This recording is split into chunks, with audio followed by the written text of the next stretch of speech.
We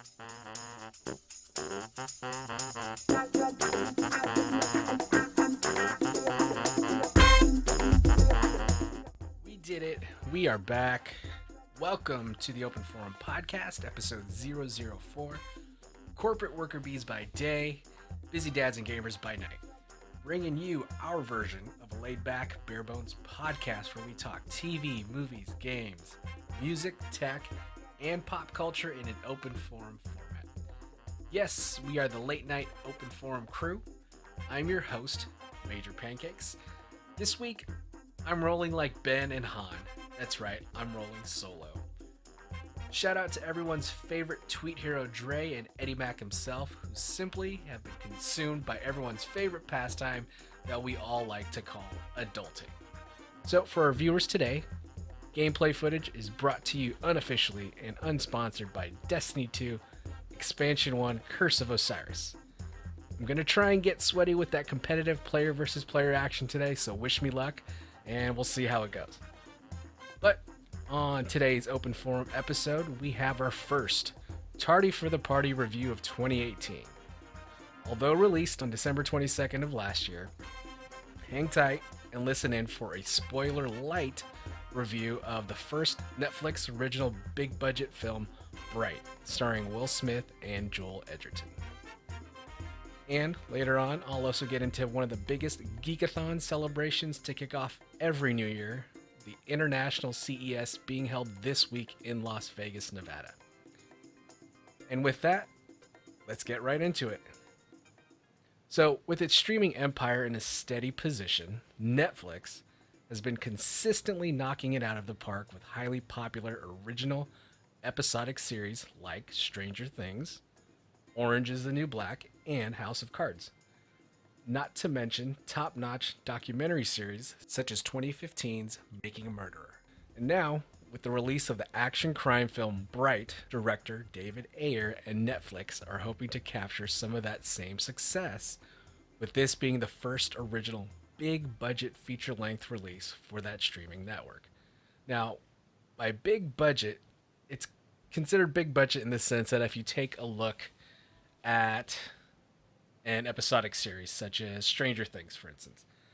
Look at Stranger Things Season 1. There were 8 episodes, and in total, for all 8 episodes, it cost an estimated $48 million, so about $6 million or so per episode. And if each episode is probably about an hour, that's $48 million for about 8 hours of screen time total. Now, this pales in comparison if you look at the estimated $90 to $100 million budget for Bright, and Bright's final runtime sits at nearly 2 hours. So when they say big budget, that's basically the main categorization of Bright being the first big budget release for Netflix versus their episodic shows or episodic original content. Directed by David Ayer, written by Max Landis, who some of you might know for a found footage, somewhat superhero kind of movie called Chronicle. But David Ayer is most recently famous or infamous for action releases such as WB's DC comic book movie Suicide Squad, as well as the World War II film Fury. But if you didn't already know, David Ayer actually has writing and or directing credits for other American police crime films such as Training Day, starring Denzel Washington, Street Kings, that had Keanu Reeves as its headliner, and End of Watch with Jake Gyllenhaal. Now, David Ayer's writing work on Training Day probably had the most critic notoriety, given that Denzel Washington did indeed win the 2001 Academy Award for Best Actor for his performance in Training Day. That was, I think, directed by Antoine Fuqua. So, Bright, being a action crime movie, it's definitely familiar ground for Ayer, who seems to be the most comfortable in this genre of storytelling. So if you go through David Ayer's checklist of his police crime action movies, you'll see all the bullets and checkpoints are there. So you have the corrupt cops, yes, the usual and unlikable suits representing internal affairs. Those guys are present in the Bright film. They have their year-long Movember mustaches to make you dislike them even more. And also, another one of David Ayer's frequently used trope characters is the feds. The feds that are always appear to be a step behind the fugitive or criminal or whoever they're after. The feds are always on the scene, just enough on the periphery to remind you how small our two protagonists or our main characters are in the overall larger picture of the world that's being put on display. So all that is there in Bright. One thing I did want to warn though is that I was a little cautious preparing for this review of Bright, considering that there were mostly negative critic responses, at least immediately surrounding the release of Bright a few weeks ago back in December. Again, there's no need for any type of spoiler alert for this Tardy for the Party review. I won't go into major plot details, but I'll still definitely give my opinion on that. So in short, yes, the story in Bright is all too familiar if you have seen a modern cop crime thriller movie before. However, where Bright looks to separate itself is in the fantasy alternate modern day LA world that the story takes place in. So, mythical creatures such as orcs, elves, fairies, and even centaurs. I think there was a centaur. I think I saw him in one of the background scenes. But they're all, in the story, these mythical creatures are all living alongside humans in Lord of the Rings Middle Earth meets End of Watch / Training Day LA, and you mash that all up into one setting, and that's kind of the world that Bright takes place in. So given that kind of brief synopsis of that kind of mashup, there is indeed potential for this unique premise, but there's also a lot that could also go wrong because you'd have to almost execute the movie properly to pull something off like this. So depending on the expectations that you'd have from a David Ayer movie. Expectations, I think, is probably everything in what you'll end up with your resulting experience. What are you expecting going into this film? And I'll kind of get into that later. But anyway, that's the basic premise of Bright. So you have Will Smith's character, Daryl Ward, who is an officer who's looking to retire in just a few weeks or a short time frame, as his character says on screen. It seems like all these cops, at least the protagonists, are about to retire or looking to retire of some kind, but they just can't seem to get away from the duty of being a police officer. So that's Will Smith's character, Daryl Ward, in Bright. And then his partner is played by Joel Edgerton, and that is Officer Nick Jacoby. So those two, Daryl Ward and Nick Jacoby, they'd be considered the two buddy cops of this story. However, I'm not so sure that buddy would be the best term for these partners at this time. No one at Ward and Jacoby's precinct wants anything to do with Jacoby being part of the force there. And that has mainly to do with the fact that Jacoby is the first orcish police officer in the nation, in LA, in the nation. So there's a lot of tension in the locker rooms, objecting to having Officer Nick Jacoby be on the force. There's a little bit of a social commentary going on. I mean, you definitely see the dotted lines or even the direct lines too of all those mythical creatures I mentioned before, with orcs, elves, fairies having a place in modern day. You could basically white out one of those races and insert a real world race. It's that kind of cookie cutter show. It's simplistic if you think about it in the terms of, yes, it's interesting. It's not too hard to think about, but again, it's hard to say if how everyone would interpret it. I mean, if you're put off by social commentary in general, I don't know if it would be too off-putting that they're making it so obvious that, for instance, the orcish race are considered the thugs of the story, instead of just human thugs. Sure, there's human thugs in the world at play at Bright, but the orcish definitely play the role of the impoverished, thieves and criminals of society in that version of LA. So because Nick Jacoby, him being the first orc police officer, Nick Jacoby's actually kind of looked down upon from his own race, from orcs that he is partnering up to the humans and willing to work side against the humans to basically take down his own blood and race in the orcish community and He's definitely frowned upon. I mean, one of the defining traits of the orcs, at least physical features, is that they have a snout and sharpened tooth, and Jacoby actually files down his teeth as a kind of a symbol of separating himself from the orcish population. But so you've got Nick Jacoby, who is shunned by his own race. He is being extremely idealistic and looking to fit in with humans, but the humans also don't want anything to do with him, and they prefer that he not be a part of the LA police force. Sounds like a fun, non-hostile place to work at that LA precinct. But anyway, so as Ward and Jacoby kind of have a lingering short history as partners, there's some pre-story that's kind of alluded to. So they've got that as a relationship that they're working with. But then that's when the story really kicks off. And David Ayer likes to do these stories where the main action takes place in the span of one night or a short time period. And in this case, it is the majority of the action does take place in one night. I don't want to say real time. It's not like a Kiefer Sutherland 24 TV series episode where 1 hour equals one real hour in storyline time or anything like that. But the fact that the story takes place in one night, I mean, it adds to the drama and tension of propelling that story forward. So I don't want to get into any heavy spoilers of what happens, but that's basically the setup of Bright. So bottom line, if Ayer's Bright, if the main objectives were blending fantasy with, hard-boiled, face-smashing cop drama and action, and social commentary, so if those were the three main kind of bullets that Bright was aiming to hit, I would say for the most part, Ayer does succeed with me, with probably that social commentary piece being adequate to get the story across, yet it would probably be the weakest of the three objectives.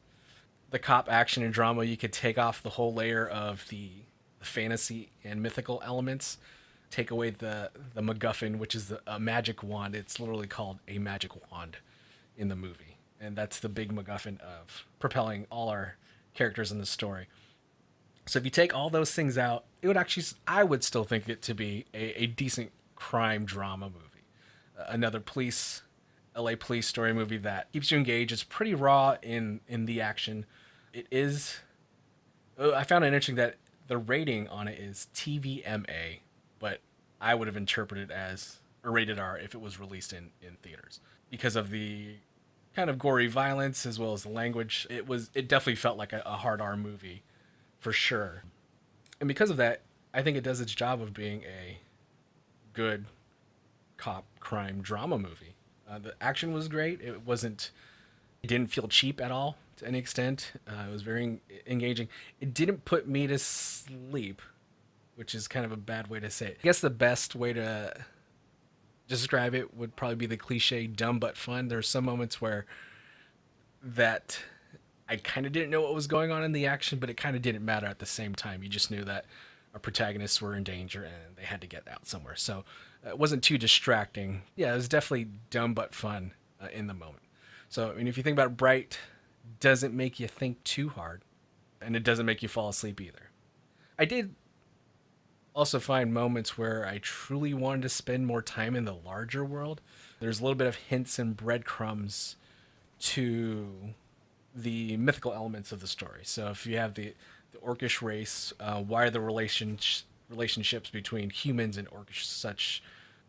Why is there so much tension between that? And they kind of make mentions of something happening thousands of years ago, and as time progresses, nothing really changed between the two races. So that's kind of the reason or origin for the existing animosity between the two races. So I want to know more about that. The movie doesn't necessarily dive into it too much, but even though I had those moments where I wanted to spend more time and really learn about that, I was actually okay with leaving my curiosity behind to keep up with, Will Smith's Ward and Joel Edgerton's Jacoby. As their narrative kept moving forward, they didn't really answer those questions, and I was all right with that. But by the end of the film, I was satisfied. I did have an itch for what's next, or happens maybe in a prequel, or what will happen in a sequel. In LA if it were to take place on Middle Earth or something like that. So, bottom line, I actually definitely give Bright 2 thumbs up from Major Pancakes. Now, I was surprised ultimately at how much I enjoyed Bright. Again, I use the term dumb but fun, but it means I did enjoy it to some extent. Considering the majority negative critical response I saw over the last few weeks and immediately surrounding the release of Bright, Netflix announced officially that they're moving on with a sequel to Bright, and that's with even the large negative critical response. So that says something that I think even them getting the viewership response they wanted. I believe it was. I think they had 11 million views or viewers on release day or release weekend, but it was enough that Netflix definitely feels confident in moving forward with the sequel. So I mean, given that negative critic response, I mean, if we look at the popular tools out there to measure that, we've got Rotten Tomatoes has a critic of 27%. That's the critic score. 87% is the audience score, right? Metacritic is another review site, not just for movies, but things like video games as well. Metacritic's score sits at 29 out of 100. What that ultimately translates to is, in quotations, generally unfavorable reviews.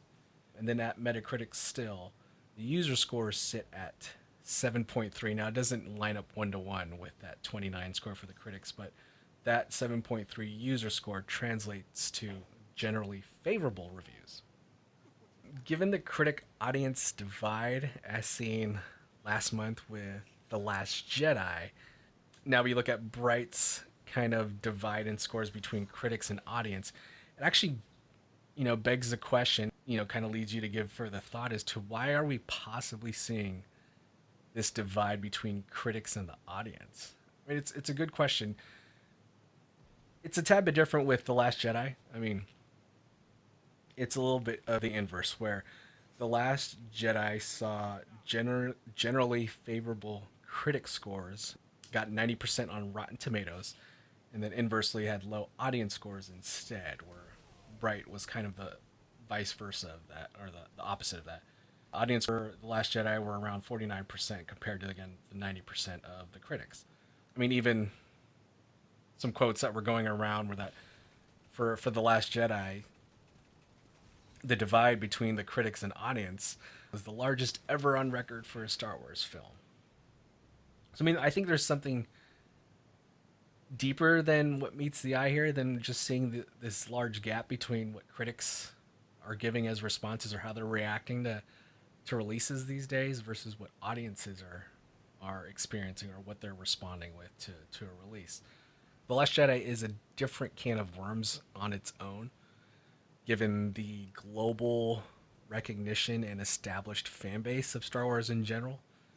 That fan base, there's a far more nostalgic and sensitive audience there. So I mean, a very vocal audience too, depending on who you ask. I mean, there's even a weird thing where you can kind of see it at times of there's an overly negative response to anything Star Wars. You kind of have to have a critical lens to think, where is this negative backlash coming from? It almost feels like a unwarranted safeguard of very possessive children who don't want to share their most beloved toy or their most beloved Star Wars franchise. It was theirs growing up. I mean, us here on the late night open forum, we're basically, kids raised in the 80s, so Star Wars was definitely part of our childhood.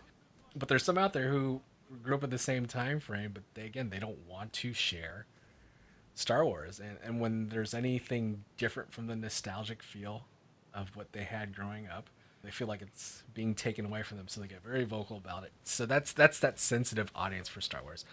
Bright doesn't have that type of baggage with it. It's a brand new franchise. If the sequel does officially release, it would be a franchise.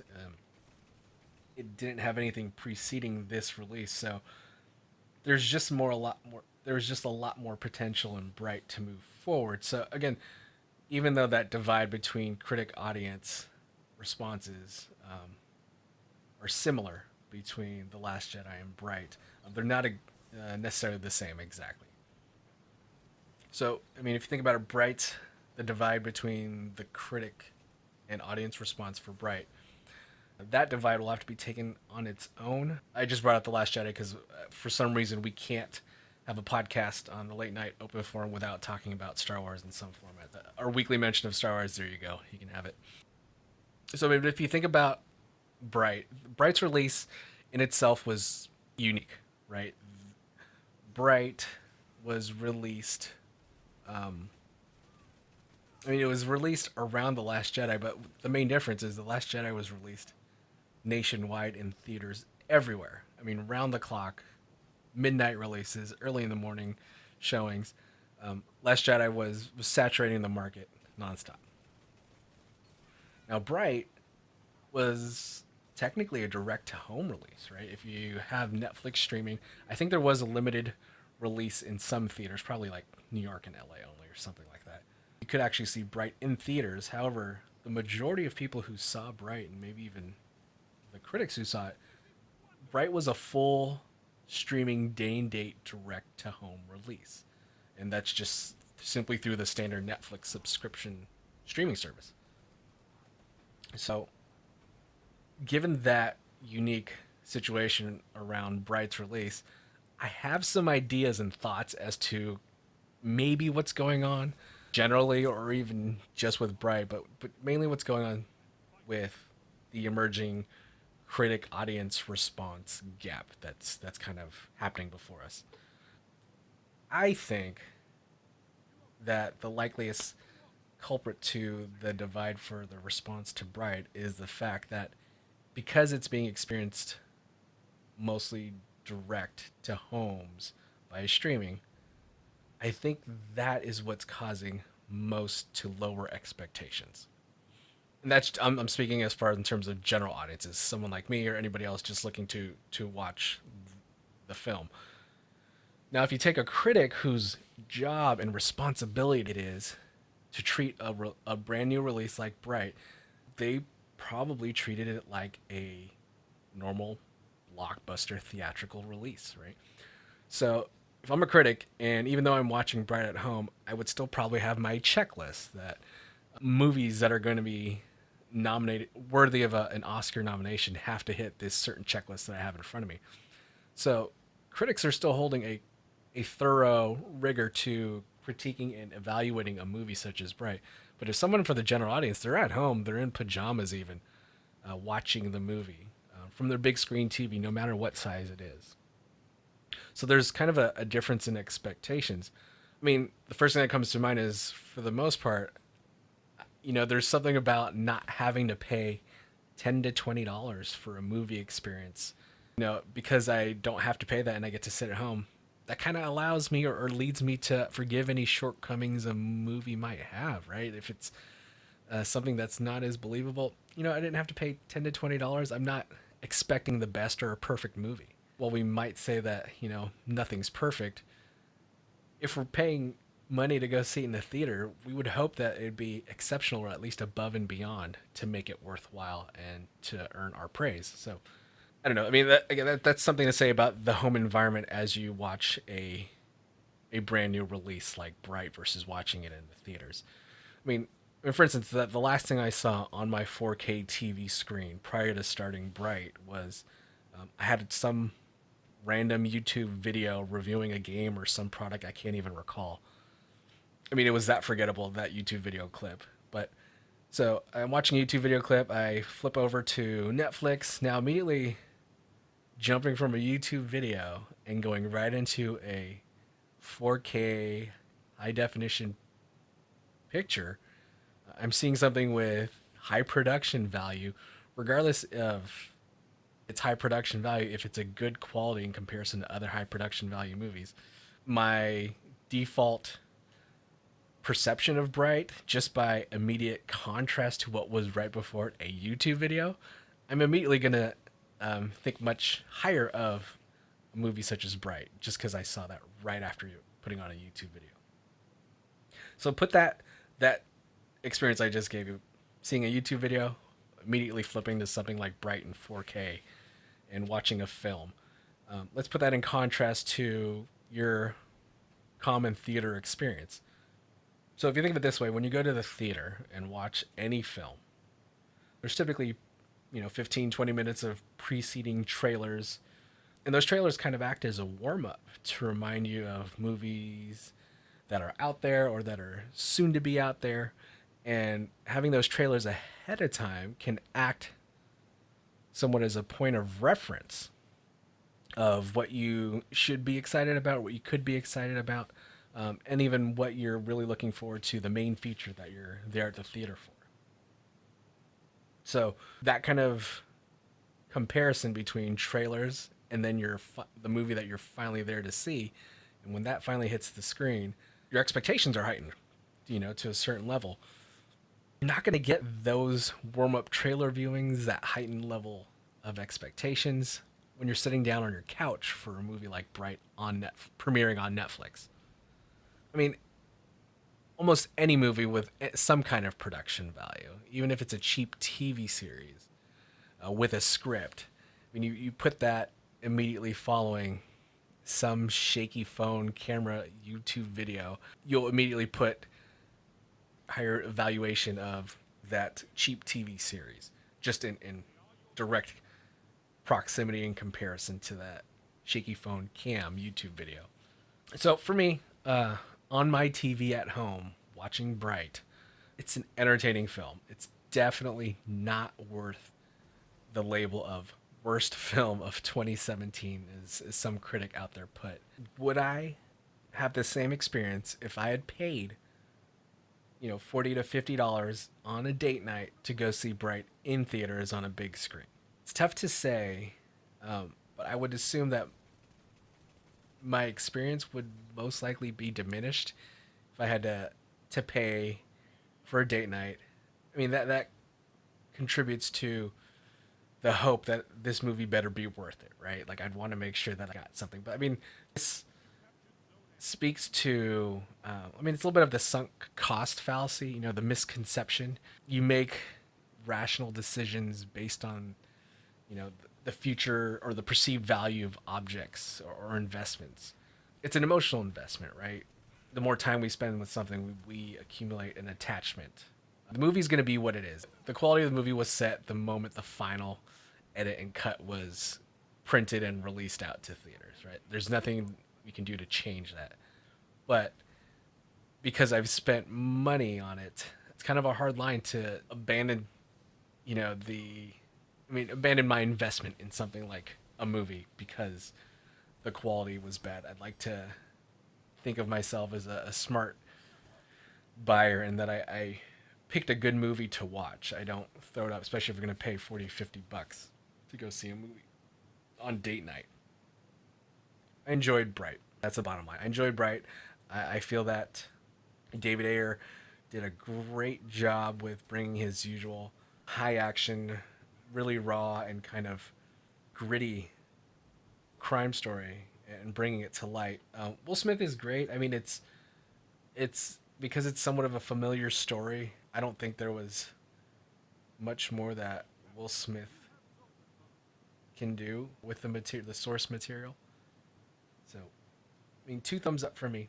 I'll be interested to hear Ed and Dre's reaction. I'm not sure if Ed will have time to watch it, but I know Dre will have probably some thoughts on it, and we can pick his brain. So, going to the theaters is no longer, with this release and Netflix doing its thing, releasing a original feature-length film, a blockbuster one at that, releasing it via direct-to-home streaming. It's a new age for the big screen, right? The big screen now is as big as your living room TV is. The experience in the 4K digital age is different, and if that's the trend for movie studios moving forward, there's a chance that might further contribute to the critic and audience divide in responses to these movies. As the movies are released more and more direct to home, more of that relaxed viewing nature, general audiences may appreciate that more, while critics will keep the same straight edge, lens and checkpoints to review these movies by. I don't know, take those bullet points for what you will. These are just my thoughts and ponderings. There's plenty more to be released in 2018. Tons of comic book movies this year, stuff we're all excited about. So there's going to be opportunities to examine if there will be a continued divide amongst critics and audience responses. But until then, we can put this discussion on intermission. So, moving on, the trivia tip returns this week, and to celebrate the annual Tech Party in the Desert, yes, we have some CES trivia for you all. So, the first week of every new year typically equals the excitement of nearly a second Christmas for tech geeks and nerds like us here. CES, or as it's being called this year, the International Consumer Electronics Show, it's an annual trade show organized by the Consumer Technology Association, the CTA, right? The event's actually typically exclusive to industry and press members only. I think they did experiment once upon a time of opening it up to the public, but that's no longer the case today. So at this trade show, you can expect to see presentations, demos of new products, technologies, from startups in the consumer electronics industry. A lot of the main players, the big time players, Google, Apple. I mean, the statistic out there is that it's expected that about 87% or so of Fortune 100 companies have some sort of representation at CES each year. So it's definitely the place to be. I think this year, it's estimated that there's going to be about 4,000 total companies that are officially on the list to be represented at CES, with the majority of them being startups. The CES event has its roots in consumer gadgets, but now the event sprawls out into fields including artificial intelligence, automobiles, medicine, marketing. I think there's even been some agricultural tech that's been on display. Can't forget gaming. Gaming's a big one with us, and there's definitely tons of gaming industry tech that shows up at CES each year. Usually they're mainly peripherals for gaming. Most of the actual gaming content, big game releases, publishers, they save those announcements and debuts for an event called E3, which is basically CES but just for games. And the big game companies are put all their effort into working towards that, and that happens typically around June. But it's January, it's tech gadgets for one and all to come get excited about, and of course it happens in the bright lights in the desert that is Las Vegas. So this year in 2018 at CES, everything from the latest smartphone technology to smart concept cars like ones from Mercedes-Benz, and even an aerial light show drone armada was on display. I did see a clip of a light show put on by this drone armada thanks to Intel. It was a light show that was put on above the fountains of the Bellagio. It was an interesting clip to see. I believe the same technology was on display at last year's Super Bowl, the halftime show. I think it was pre-recorded for the Super Bowl, but for CES this year, Intel put a similar show where drones were lit up and in formation, entertaining visual display that was fully choreographed with music. It'd be interesting to see. I mean, it seems like it's a one-time event, but it'd be pretty neat if they could have something like that year-round at Vegas and give us an excuse to go out to Vegas and have some fun. So if your fancy's tickled at all by neat tech toys or even tech devices, CES is indeed the best post-New Year's party in Vegas. That's right. If you want to have another party right after New Year's and you love tech toys and tech devices, you might want to check out Vegas for CES each year. On to the trivia tip in celebration of CES. Given the premier status for CES and tech companies, there is somewhat of a high-profile absence from CES this year and most years in general. Today, Apple typically debuts new products. They announce new products via pre-scheduled press conferences and keynotes. You'll probably remember the first thing that comes to mind are the famous Steve Jobs One More Thing keynotes, where he was very well known for adding the One More Thing slide up on screen, and then he'll bring out the game-changing iDevice that was always a disruptor of the industry every year. So although those Steve Jobs One More Thing keynotes did not take place at CES, Apple has actually indeed introduced new products at CES before. So, on the trivia tip, can you name what year Apple attended CES and what product was announced? Can you name what year Apple attended CES and what product did they announce there? Any guesses? If you're thinking iPod, no, that's not right. So, Apple had representation at CES for the first time in 1992 when then CEO John Sculley, not Steve Jobs, who was fired from Apple in 1985, didn't officially come back to Apple until 1997. John Sculley officially presented and debuted a pocket computer called the Newton. Yes. The Newton was an early device in the PDA category. I mean, you could possibly consider the Newton series of devices maybe the iPhone's ancient precursor series. I mean, the term personal digital assistant kind of wasn't around until the Newton came to the scene. The Newton was the first device to feature handwriting recognition. If you saw one, the first thing that would come to your mind is Palm Pilot, and that's probably the more successful or more widely known PDA or personal digital assistant device.